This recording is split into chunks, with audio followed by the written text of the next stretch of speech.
The desert wind roared, carrying with it the scent of blood and the whispers of ancient prophecy. A lone figure stood against the horizon, his blade shimmering under the blazing sun. He was the Prince of Persia, destined for glory, yet facing his greatest test. Before him, the Archangel Gabriel descended from the heavens, wings unfurled, radiating light so pure it could blind the unworthy. What began as a mission became a battle of wills, a clash between mortal determination and divine authority. And in the silence before the first strike, the sands themselves seemed to hold their breath. Welcome to Divine War Stories, where we uncover the untold battles between heaven and earth, between men and angels, between destiny and choice. Here, every clash is more than a fight, it's a story written in the language of eternity. Subscribe, because today, the Prince of Persia stands against the messenger of God. The prince stood still, his hand gripping the hilt of his sword, eyes fixed on the radiant being before him. Gabriel's presence was overwhelming, not just in appearance, but in the weight of authority that seemed to bend the very air around them. Yet the prince's heart did not falter. He had crossed deserts, survived assassins, and defied kings. But this was different. The angel's voice, deep as thunder and yet clear as crystal, echoed through the prince's mind. You must not pass. The decree has been sealed in heaven. Every instinct in the prince screamed to move forward, yet something about those words told him this battle would not be won with steel alone.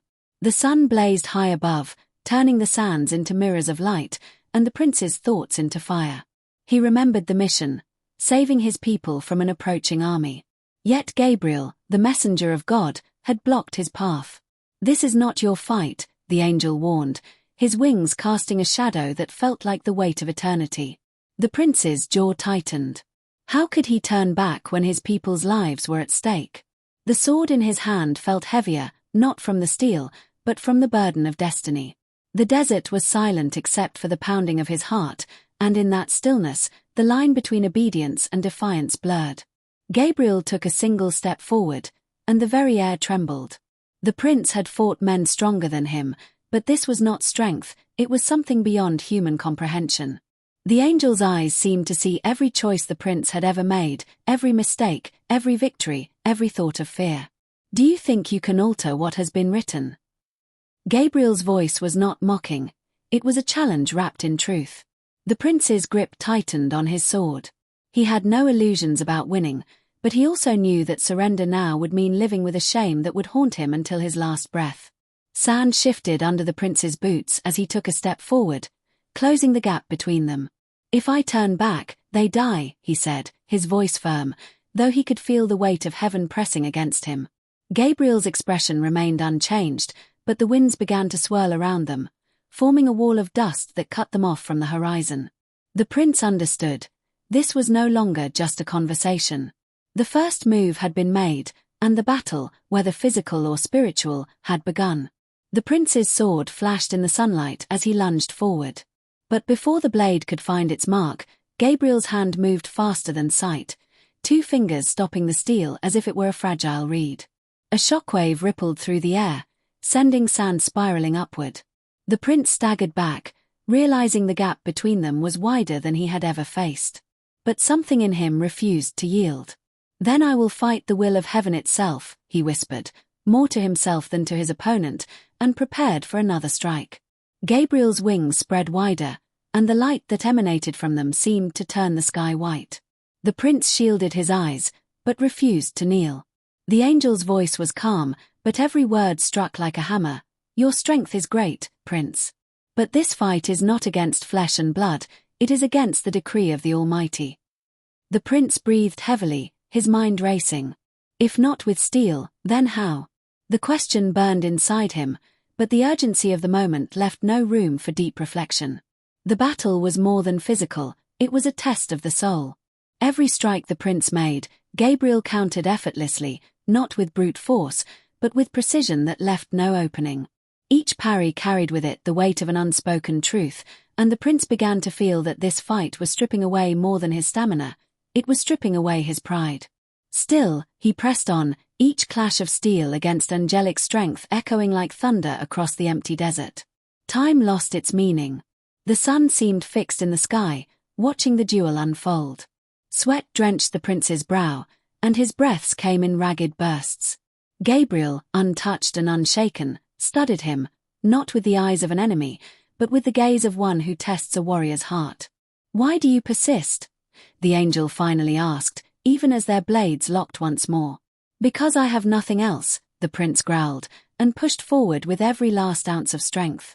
In that moment, Gabriel's expression changed, not to anger, but to something that felt like respect. He released the lock, sending the prince stumbling forward, but did not follow with a strike. Instead, he lowered his sword, the light around him dimming slightly. "You would risk defying heaven itself for them?" he asked. The prince, panting, nodded once. The desert wind carried the unspoken answer between them. The angel stepped back, lowering his blade completely. "Then perhaps heaven has underestimated you," Gabriel said, his voice softer now. The dust began to settle, revealing the horizon once more. The prince realized the battle was not won by defeating Gabriel, it was won by proving the depth of his resolve. Without another word, the angel stepped aside, allowing him to pass. And though the prince walked forward, he knew this battle would echo in his soul forever. If you are enjoying this video, please like, subscribe and hit the notification bell to help this channel reach more people. Now let's continue. The prince moved forward slowly, his footsteps heavy in the shifting sands, but his heart carried a strange lightness, as if some invisible chain had fallen away. Behind him, Gabriel watched in silence, the angel's eyes still glowing faintly in the bright sun. The prince knew the fight was over, yet it was as if the true battle had just begun inside him.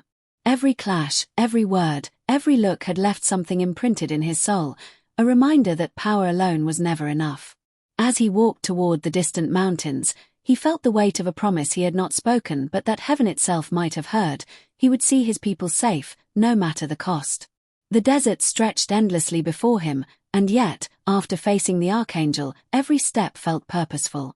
He replayed the encounter in his mind, the way Gabriel's movements had been faster than thought, the way his words had pierced deeper than any sword.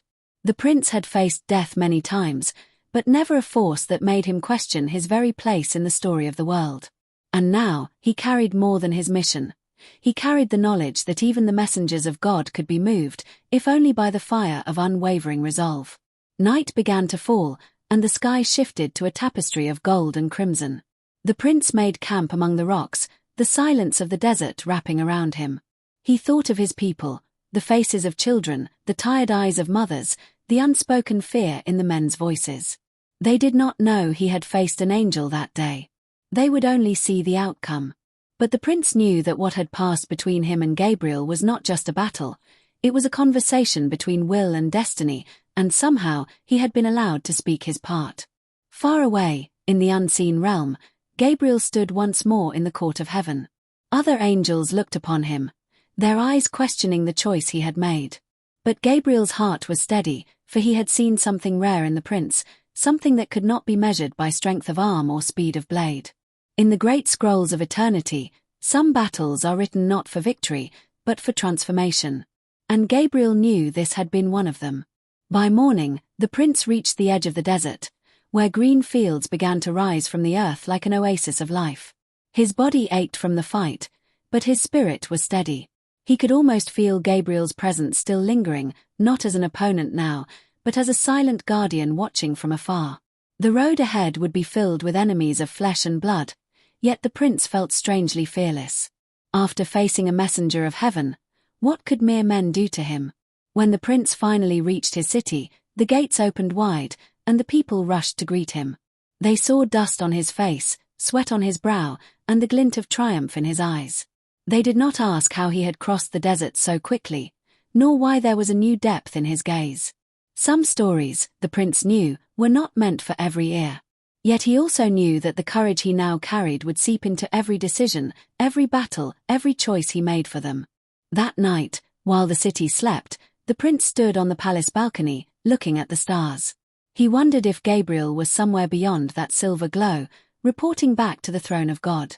He did not know if their paths would cross again, but a part of him hoped they would. For in that strange, blinding encounter, he had felt something he could not name, a strange mix of challenge, respect, and divine purpose. In the days that followed, rumors began to spread among the soldiers. They spoke of a storm in the desert that came without clouds, of a light that split the sky, and of the prince who returned from the barren sands stronger than before. The prince never confirmed the stories, but neither did he deny them. Some truths, he realized, are like the wind, meant to be felt, not explained. Weeks later, while preparing for another campaign, the prince found a single white feather among his belongings. He knew instantly it was not from any earthly bird. He turned it in his hand, the faint glow still clinging to it in the moonlight. It was not a message written in words, but he understood it clearly. The battle had ended, but the war of destiny was far from over. Somewhere out there, Gabriel still watched, and perhaps, one day, they would meet again. And so the Prince of Persia continued his journey, not just as a warrior of the earth, but as one who had tested the very will of heaven and lived to walk away. The sands had witnessed their clash, the skies had carried their words, and the story was now etched in eternity. And if you, listening now, have ever felt the world stand against you, remember the prince. Sometimes, it is not the victory that defines you, but the courage to stand when even heaven says you cannot pass. This is Divine War Stories. Stay with us, for there are more battles between men and angels than the world dares to tell.